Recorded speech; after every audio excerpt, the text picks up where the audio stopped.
संभाजी महाराजांनी जीर्णोद्धारित केलं असाही काही उल्लेख आहे. म्हणजे करकम लहान नाही आहे, मोठा आहे. कारण संभाजी महाराज इथे येऊन गेले म्हणून ते मोठं आहे. जगदंबेच्या वास्तव्यानं पुनीत झालंय म्हणून ते मोठं आहे. आणि इतिहासाचा हा ठेवा करकमचे लोक आजच्या वर्तमानात जतन करताय म्हणून ते मोठं आहे. त्याबरोबरच उद्याचा भविष्यकाळ विद्यार्थ्यांचा असेल किंवा समस्त लोकांचा असेल, उज्ज्वल होण्यासाठी प्रयत्नशील आहे. ते प्रयत्नशील आता आपण इथं पाहिजे म्हणूनही करकम मोठा आहे. लहान आहे करकम असं कोणी समजायचं कारण नाही. मी तर म्हणालो की पंढरपुरात सुद्धा असं 25 पॅनलचं शस्त्र प्रदर्शन कुणाचं असेल असं वाटत नाही. कुणाकडे खाजगी शस्त्र असतील, पण एवढी संख्येने शस्त्र पंढरपुरात कुणाकडे नाहीये. पंढरपुरात म्युझियम करायसारखं गाव आहे, अनेक विषय आहेत, ऐतिहासिक वारसा आहे. पण या बाबतीत पंढरपूर करकमच्या पेक्षा गाव आहे. म्हणजे पंढरपूरच्या ऐवजी शस्त्रविद्येला करकमला जर तालुक्याचं स्टेशन दिलं तर हरकत नाही असं मला म्हणे. इतिहासाचा अभ्यास आता इथे पोरं खेळणार आहे. काही गावातली नागरिक आहेत, ज्येष्ठ मान्यवर शिक्षक मंडळी आहेत.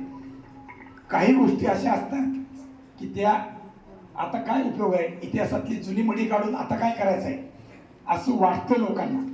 पण ते तितकंसं सत्य नाही. कारण इतिहासातून प्रेरणा घेऊन आपलं भविष्य उज्ज्वल बनवण्याचा काळ म्हणजे वर्तमान काळ असतो. आणि इतिहास प्रेरणा घेण्यासाठी या वस्तूंची सतत डोळ्यापुढे राहणं ही आवश्यकता आहे.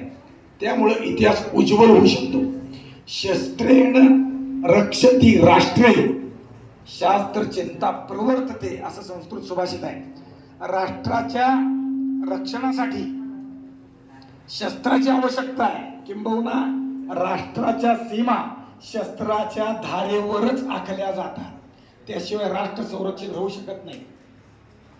कारण आज आम्ही सुखानं झोपतोय, खातोय, पितोय, त्याचं कारण आमचे सैनिक हाती शस्त्र धारण करून सीमेवर उभारलेले आहेत म्हणून आम्ही सुरक्षित आहोत. हे सैनिक घडवण्याचं काम ते कदाचित तिथं असतील, पण गावागावात घडवण्याचं काम ही शस्त्र करतात. मग अशी मी म्हणालो की हे जुनी शस्त्र आहेत. आता AK-47 किंवा त्याच्या पुढचे आले, 57 आला. म्हणजे एका सेकंदात ट्रिगर दाबला की 57 गोळ्या उडतात, 47 गोळ्या उडतात. आता ते भारतानं नवीन केलेलं जे शस्त्रातलं सगळ्यात सुधारित रूप आहे, म्हणजे क्षेपणास्त्र डागण्याचं तंत्र शंकराच्या नावानं भारतानं केलेलं आहे. पिनाक असं त्याचं नाव आहे. पिनाक म्हणजे शंकराच्या धनुष्याचं नाव आहे. शस्त्रालाही नावं असतात बरं काय, माहीत नसतं लोकांना. शस्त्रालाही नावं असतात. पिनाक, शारण आणि गांडीव हे आपल्याला माहित आहे. अशी शस्त्राची नावं आहेत. म्हणजे ही धनुष्यही सांगितली फक्त. भारताने पिनाक नावाचं शस्त्र अस्त्र एका वेळी अनेक डागण्याचं तंत्र असणारं अस्त्र उपलब्ध केलेलं आहे. आणि जगातले 36 राष्ट्र ते आम्हाला विकत द्या म्हणून भारताच्या मागे लागलेली आहे. हे भारताचं वैभव आहे.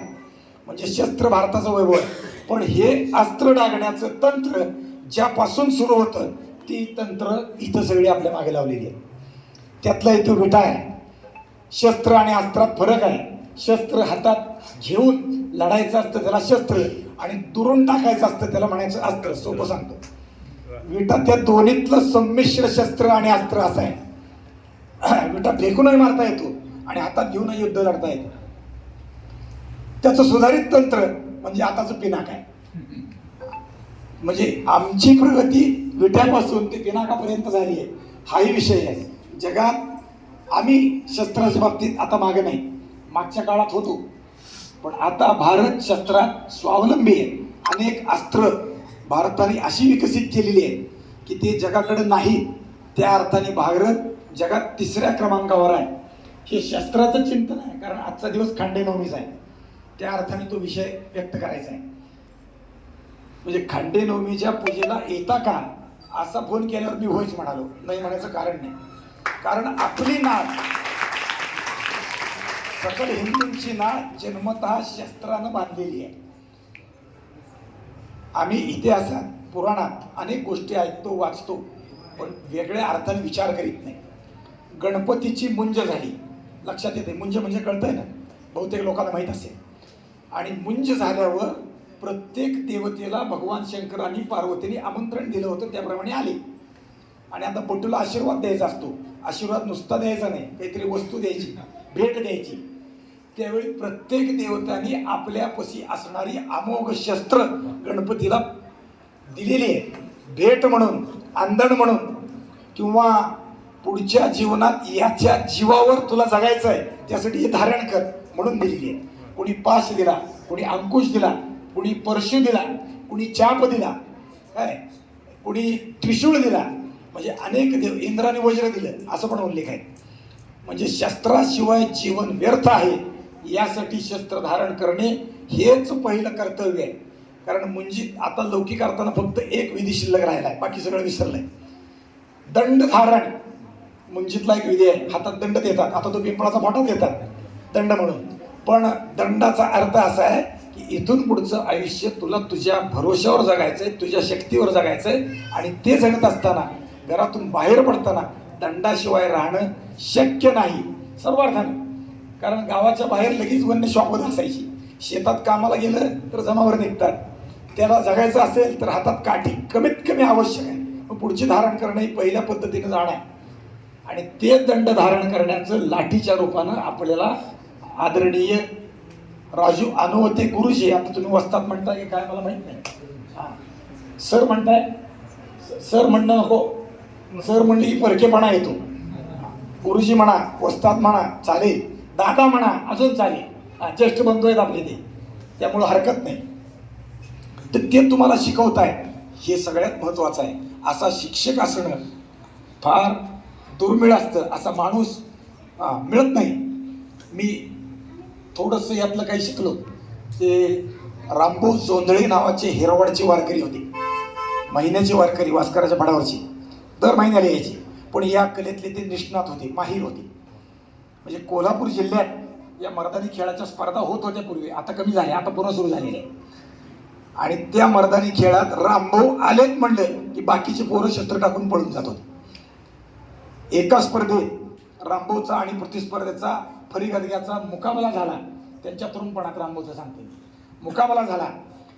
एकाच्या गदग्याला लाल आणि दुसऱ्याच्या गदग्याला निळं अशी शेप मिळवून त्याने दिलेली असायची. आणि मग ज्याच्या अंगावर जास्त जे वण रंग उमटले तो हरला, म्हणजे दुसऱ्याने त्याचा पराभव केला. आणि दोघांची समसमान संख्या निघाली, दोघांची समसमान संख्या निघाली. आता कोणाचा विजय धरायचा? रामभाऊन सांगितलं माझा विजय झाला. ते म्हणले कसं काय, संख्या तर समान आहे. समोरच्या माणसाच्या ढालीच्या हाताला माझा वार आहे आणि ती तुम्ही मोजलेली नाही. जेव्हा कोण परत मोजली तेव्हा ते बरोबर त्याने ढाली खाली लपवलं आपलं पराभव. अशा रामभाऊकडे काही दिवस ते श्रावण महिनाभर पंढरपुरात राहायचे. म्हणजे बारकाईनं किती वाचावं, तसं बारकाईनं शस्त्र कसं चालवावं, आणि चाललं समोरच्याला कुठं लागलंय आपल्याला कळलं पाहिजे तर खरी गंमत आहे. समोरचा कसा मेला त्याला नाही कळलं तरी चालेल, पण कसा मेला आपल्याला कळलं पाहिजे. कारण अनेक युद्धात आपण कसं मेलो ती शत्रूला कळतच नाही. शिवाजी महाराजांच्या चरित्रात खूप ठिकाणी, अफजल खानाच्या स्वारीत असेल किंवा लाल महाराज असेल, आपण कसं मेलो कळलंच नाही. पण शस्त्र चालवणाऱ्याला कळलं पाहिजे समोरचा कसा मेला. आणि ते शस्त्र चालवण्याची कला करकममध्ये जिवंत आहे. म्हणजे युगंधर आखाड्याच्या निमित्तानं असो किंवा अजून 3 आखाड्याच्या निमित्तानं असो. आणि दुसरं आज खांडेनवमीच्या निमित्तानं त्या शस्त्रांचं करकमच्या लोकांसाठी प्रदर्शन मांडलेलं आहे, म्हणजे दर्शन आहे.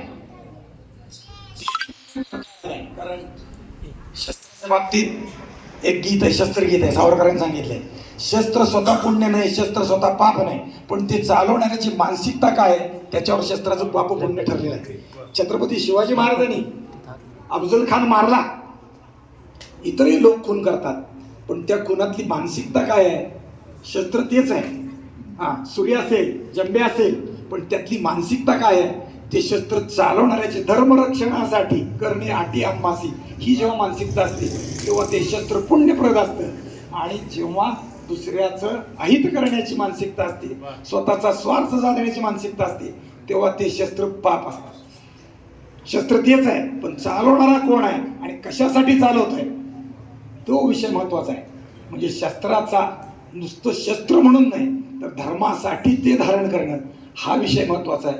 तो आदर्श छत्रपती शिवाजी महाराजांकडून आणि छत्रपती संभाजी महाराजांकडून आणि त्यांच्या हजारो अनुयायांकडून आपण आपल्या शरीरात धारण केला पाहिजे. कारण शस्त्राविना जीवन व्यर्थ आहे. फारसं काही बोलत नाही, कारण त्यात बोलणं आजचं युग असं आहे की आता लढाई सीमेवर होणार नाही, आता घराघरात गावागावात लढाई होणार आहे. त्या अर्थाने माणसाला तयार असलं पाहिजे. कदाचित ही शस्त्र जुनी आहे असं वाटेल, पण हीच कामाला येतील. कारण सर्व शस्त्र पारंगत अमेरिकेचा पराभव व्हिएतनामनं केला ते या जुन्या शस्त्राने, हत्यार, कुऱ्हाडी, फरशा, तलवारी, धनुष्यबाण घेऊन केला. ज्यावेळी अमेरिका त्यांच्यावर अस्त्र टाकीत होतं तेव्हा एक नव्हे दोन नव्हे सुमारे 30 वर्ष या वकील साहेब अमेरिकेबरोबर त्यांनी सशस्त्र संघर्ष केला आणि व्हिएतनामचा पराभव केला. आणि त्या व्हिएतनामचे राष्ट्रप्रमुख होते हो ची मिन्ह. ते भारत भेटीवरती स्वतः नाही पण त्यांचे लोक आले आणि त्यांच्याशी बोलल्यावर तुम्ही अमेरिकेवर विजय कसा काय प्राप्त केला. आधुनिक तंत्रानं युक्त असणारी अमेरिका अनेक गोष्टींनी धनसंपदेनी तयार असताना त्याच्यावर तुम्ही विजय मिळवला. त्यावर त्यांनी सांगितलं आमचा म्हणजे जे शस्त्र जुनी बिनी आहेत ते विषय नाही, पण आमचा जो विश्वास आहे किंवा आम्ही ज्यांचं अनुकरण करतो ते तुमचं अनुकरण करतो. म्हणजे आम्ही छत्रपती शिवाजी महाराजांचं अनुकरण करतो म्हणून आम्ही यशस्वी झालो. कारण गनिमी काव्याचं तंत्र जे शिवाजी महाराजांनी सुधारित करून वापरलं. लोकांना असा समज असतो की गनिमी काव्याचं तंत्र शिवाजी महाराजांनी निर्माण केलं. तसं नाही, हे प्राचीन तंत्र आहे. वृक तंत्र चाणक्याच्या काळापासून किंवा त्याच्या आधीच्या काळापासून त्या तंत्राचा वापर केला गेला आहे. भगवान श्रीकृष्णाने हेच तंत्र वापरून अनेक राक्षसांचं पारिपत्य केलेलं आहे आणि त्याच तंत्राचा शिवाजी महाराजांनी पुरेपूर वापर केला. शहाजी महाराजांनी वापर केल्याचा उल्लेख आहे. भातवडीच्या लढाईत शहाजी महाराजांनी या तंत्राचा वापर केला आणि 2 पातशाह्याचा पराभव केला. निजामशाहीचं वाचवण्यासाठी शहाजी राजांनी विजापूरची आदिलशाही आणि मोगलाची दिल्लीची मोगलशाही या दोघांचा एका वेळी पराभव केला. त्यावेळी त्यांनी हे तंत्र वापरलं, गनिमी काव्याचं तंत्र. शिवाजी महाराजांनी आपल्या वडिलांकडून ते तंत्र शिकलेलं आहे. लहानपणापासून त्यांच्या ते रक्तात आलेलं आहे. या तंत्राचा वापर केला म्हणून आम्ही यशस्वी झालो असं हो चिन्ह मिन्ह सांगतात.